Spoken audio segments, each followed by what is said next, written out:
Kita sedang memasuki tahun 2020, tahun dimensi yang baru. Sekarang kita baru mengerti bahwa kita sedang memasuki sesuatu yang baru.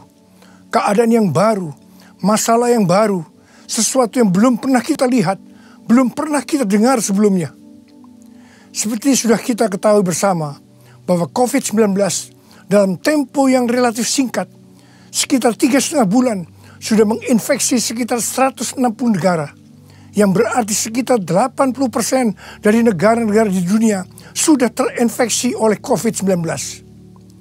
COVID-19 sudah menjadi pandemi. Kita tidak bebas bepergian dan hal-hal lainnya yang membuat hidup kita tidak nyaman lagi. Juga dampak luar biasa yang menyebabkan keadaan perekonomian dunia menuju resesi secara global. Semua ini mengakibatkan orang-orang hidup dalam ketakutan, kekhawatiran yang berkelebihan, dan kepanikan. Hal ini justru mengakibatkan imunitas tubuh menjadi menurun. Di mana hal-hal itu akan menyebabkan kematian pada manusia lebih banyak daripada yang diakibatkan oleh virus itu sendiri. Hal ini memang yang dikehendaki oleh iblis. Tetapi justru Tuhan berkata kepada kita, jangan takut. Jangan hidup dalam kekhawatiran. Jangan panik. Sebab dengan tinggal diam dan percaya, disitulah terletak kekuatanmu. Tuhan Yesus berkata, jangan kamu khawatir. Jangan kamu khawatir. Jangan kamu khawatir apa yang akan kamu makan. Apa yang kamu minum. Apa yang kamu pakai. Semua itu dicari bangsa-bangsa yang tidak mengenal Allah. Tetapi Bapamu yang di sorga tahu bahwa kamu memerlukan semuanya itu. Tetapi carilah dahulu kerajaan Allah dan kebenarannya. Maka semuanya itu akan ditambahkan kepadamu. Apa yang saudara butuhkan hari-hari ini? Saya tahu yang saudara butuhkan hari-hari ini supaya tidak takut, tidak khawatir, tidak panik. Kalau saudara mencari dahulu kerajaan Allah dan kebenarannya, saya percaya saudara tidak akan takut lagi, tidak akan khawatir lagi, tidak akan panik lagi. Ketika memasuki tahun 2020, Tuhan mengingatkan perkataan Rasul Paulus dalam 2 Korintus 4 ayat 13. Karena aku percaya, maka aku berkata-kata. Tuhan meminta kepada kita agar kita banyak memperkatakan firman Tuhan karena kita percaya. Kalau kita memperkatakan firman Tuhan karena percaya, terjadilah seperti apa yang kita katakan. Kita diminta untuk memperkatakan Mazmur 91. Janji Tuhan di dalam Mazmur 91 ditujukan kepada orang yang hatinya melekat kepada Tuhan. Sehingga menjadikan Tuhan tempat perlindungannya. Tuhan berkata, engkau tidak usah takut terhadap kedahsyatan malam. Terhadap panah yang terbang di waktu siang. Terhadap penyakit sampar yang berjalan di dalam gelap. Terhadap penyakit menular yang mengamuk di waktu petang. Walau 1.000 orang rebah di sisimu dan 10.000 di sebelah kananmu, tetapi itu tidak akan menimpamu. Karena itu saya percaya, kalau hati kita melekat sama Tuhan, kita tidak akan hidup terus-menerus dalam ketakutan, kekhawatiran, dan kepanikan. Tuhan berkata dalam 2 Tawarikh 7 ayat 13 dan 14. Bila mana aku menutup langit sehingga tidak ada hujan. Dan bila mana aku menyuruh belalang memakan habis hasil bumi. Ini berbicara tentang krisis ekonomi. Dan bila mana aku melepaskan penyakit sampar di antara umatku.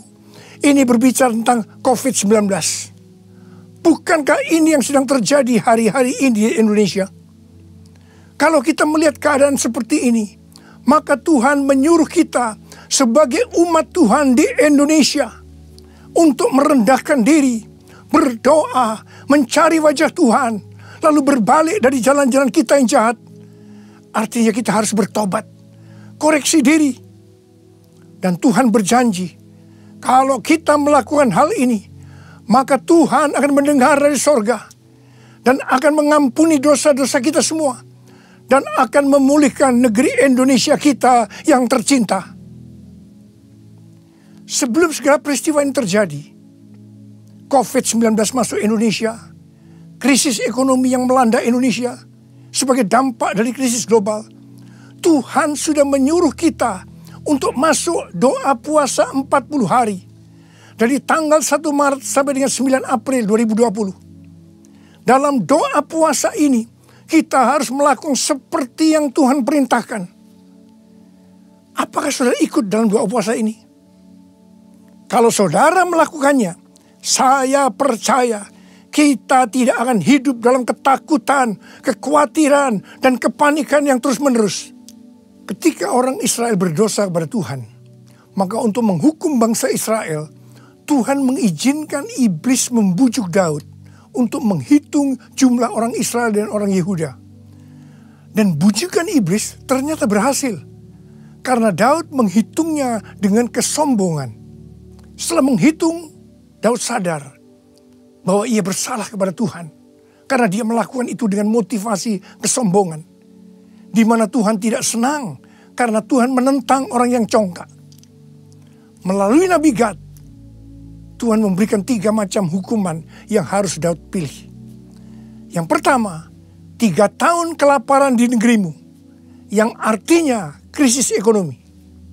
Yang kedua, 3 bulan lamanya engkau lari dari hadapan lawanmu dan mereka mengejar engkau. Dan yang ketiga, 3 hari penyakit sampar terjadi di negerimu seperti COVID-19 yang ada pada saat ini. Dengan berat hati, Daud minta kepada Tuhan agar dia dihukum jatuh ke tangan Tuhan saja. Jangan ke dalam tangan manusia. Dan hukuman yang Tuhan pilih adalah penyakit sampar selama 3 hari. Di mana yang mati berjumlah 70.000 orang. Artinya sekitar 8 kali lipat dari yang mati karena COVID-19 saat ini. Melihat kejadian ini, Daud bertobat. Dia sungguh-sungguh minta ampun kepada Tuhan. Setelah itu Tuhan berkata kepada Nabi Gad untuk menyuruh Daud membuat mezbah bagi Tuhan agar tulah ini berhenti. Daud membuat mezbah itu di tempat pengirikan Arauna, orang Yebus. Arauna berkata kepada Daud bahwa dia akan menyiapkan segala sesuatunya. Tetapi Daud berkata kepada Arauna, aku tidak mau membuat mezbah ini dan mempersembahkan korban bakaran kepada Tuhan dengan gratis. Tetapi aku akan membayar harganya. Jadi, agar tulah itu berhenti, maka Daud melakukan yang pertama, Daud bertobat dan minta ampun sungguh-sungguh pada Tuhan. Dan yang kedua, Daud membuat mezbah dan mempersembahkan korban bakaran kepada Tuhan. Tidak dengan gratis, tetapi ada harga yang harus dibayar. Mezbah berbicara tentang ibadah. Di dalam beribadah kepada Tuhan, tidak dengan gratis. Tetapi ada harga yang harus dibayar kepada Tuhan. Apa yang Tuhan minta harus kita berikan. Termasuk mempersembahkan tubuh ini sebagai korban persembahan yang hidup, kudus, dan berkenan kepada Tuhan. Termasuk juga harta yang Tuhan titipkan kepada kita. Kalau kita melakukan apa yang dilakukan oleh Daud, kita harus percaya COVID-19 dan segala dampaknya akan selesai. Sehingga kita tidak hidup dalam ketakutan, kekhawatiran, dan kepanikan yang terus-menerus. Tahun 2009, ketika Tuhan berbicara kepada saya tentang akan terjadinya pencurahan Roh Kudus. Dan yang Tuhan sebutkan itu sebagai Pentakosta ketiga pada tahun 2013. Hal itu akan seperti yang terdapat dalam Yoel 2 ayat 28 sampai 32. Pada waktu Roh Kudus dicurahkan atau Pentakosta ketiga terjadi, akan terjadi 3 tanda. Tanda yang pertama, anak-anak muda, orang tua akan dipakai Tuhan secara luar biasa. Tanda yang kedua, mujizat akan terjadi luar biasa. Tapi tanda yang ketiga, goncangan juga akan terjadi luar biasa. Dengan adanya 3 tanda ini, Yoel 2 ayat 32 akan terjadi. Yaitu akan banyak orang yang berseru kepada nama Tuhan. Dan mereka yang berseru kepada nama Tuhan, mereka akan diselamatkan. Jadi akan terjadi penuaian jiwa yang terbesar dan terakhir sebelum Tuhan Yesus datang untuk kali yang kedua. Goncangan-goncangan yang luar biasa terjadi hari-hari ini.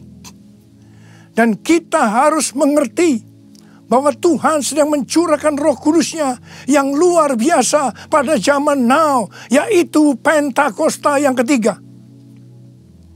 Seorang hamba Tuhan yang bernama Henk Kuneman, dia mendapat penglihatan tentang angin, yaitu angin Roh Kudus, angin dari Tuhan yang turun di Jakarta dan sekitarnya, yang membuat goncangan yang keras. Dan dia juga berdoa untuk Indonesia agar terjadi kebangunan rohani. Ini adalah Pentakosta yang ketiga. Kalau kita mengerti akan hal ini, kita tidak akan hidup dalam ketakutan, kekhawatiran, dan kepanikan yang terus-menerus. Tetapi justru kita akan bersiap-siap untuk melihat apa yang telah Tuhan katakan selama ini tentang Pentakosta ketiga, yaitu anak-anak muda, generasi Yeremia akan bangkit. Amanat agung Tuhan Yesus akan selesai, di mana orang-orang akan menjadi murid Tuhan Yesus. Dan Tuhan Yesus akan datang kembali untuk kali yang kedua. Tuhan juga berpesan agar kita banyak berbahasa roh. Sebab sesuai dengan penyelidikan yang dilakukan oleh ahli bedah otak dari Oral Roberts University, bahwa orang yang berbahasa roh akan meningkatkan sistem imunnya sebesar 35-40%. Sehingga tidak mudah terinfeksi COVID-19. Pada bulan Oktober 2019, Daniel Kolenda yang sekarang menjadi pengganti Reinhard Bonnke mengundang saya ke Brasil. Sebab di Brasil ada gerakan anak-anak muda yang luar biasa dalam acara The Send Brasil. Mereka menyiapkan suatu stadion di Sao Paulo yang kapasitasnya sekitar 80.000 kursi. Ketika tiketnya dijual untuk acara The Send Brasil ini, kurang dari 6 jam tiketnya sold out. Yang waiting list sangat banyak. Kemudian mereka mencari stadion kedua di Sao Paulo, di mana tiketnya sekitar 3 hari sold out juga. Ternyata yang waiting list masih banyak. Mereka mencari stadion yang ketiga, dan mereka mendapatkan stadion di Brasilia, ibu kota Brasil. Acara The Send Brasil dilakukan hanya 1 hari, yaitu tanggal 8 Februari 2020. Dari jam 10 pagi sampai jam 10 malam. Jadi selama 12 jam non-stop. Pujian, penyembahan, khotbah saling bergantian. Saya datang ke Brasil untuk mengimpartasikan api Pentakosta ketiga. Jadi pada waktu undangan saya terima pada bulan Oktober 2019 itu, saya bertanya kepada Tuhan, Tuhan, kok Brasil duluan ya yang mengalami pencurahan Roh Kudus untuk anak-anak muda? Tuhan menjawab, kamu kan tidak tahu apa yang akan terjadi pada beberapa bulan yang akan datang. Saya tidak mengerti jawaban Tuhan. Tetapi saya hanya perkatakan, sampai pada waktu itu kita masuk doa puasa 40 hari. Di mana terjadi keadaan seperti sekarang ini. Kejadian COVID-19 yang makin meluas. Dan Tuhan berkata kepada saya, ini yang aku maksudkan dengan kejadian yang akan terjadi pada beberapa bulan yang akan datang. Saya diberikan pengertian oleh Tuhan bahwa melalui semua peristiwa ini akan terjadi kegerakan anak-anak muda di seluruh dunia. Pada waktu saya di Brasil, saya bertemu dengan para pemimpin yang ada di sana. Dan mereka berkata bahwa Indonesia dan Brasil akan dipakai Tuhan untuk memimpin kegerakan anak-anak muda. Saya percaya kalau kita mengerti akan hal ini, kita tidak akan hidup dalam ketakutan, kekhawatiran, dan kepanikan yang terus-menerus. Tapi justru kita akan bersuka cita melihat apa yang selama ini Tuhan beritahu kepada kita tentang Pentakosta ketiga akan digenapi. Dan setelah itu Tuhan Yesus datang untuk kali yang kedua. Saya mau berdoa buat saudara. Angkat tangan kita. Tuhan,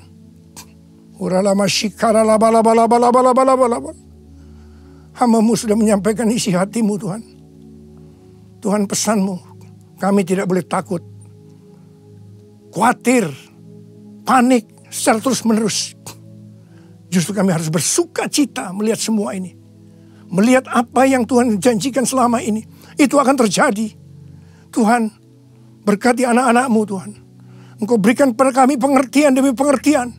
Tolong anak-anak-Mu. Engkau jagai mereka. Tutup bungkus mereka semua dengan kuasa darah-Mu Tuhan. Jauhkan mereka dari serangan si iblis. Yang hari-hari sedang mengacak-ngacak dunia. Tuhan, terima kasih. Berkat-Mu melimpah buat anak-anak-Mu. Terima berkat Tuhan. Terima. Dalam nama Yesus. Sembuh dalam nama Yesus. Sembuh dalam nama Yesus. Amin.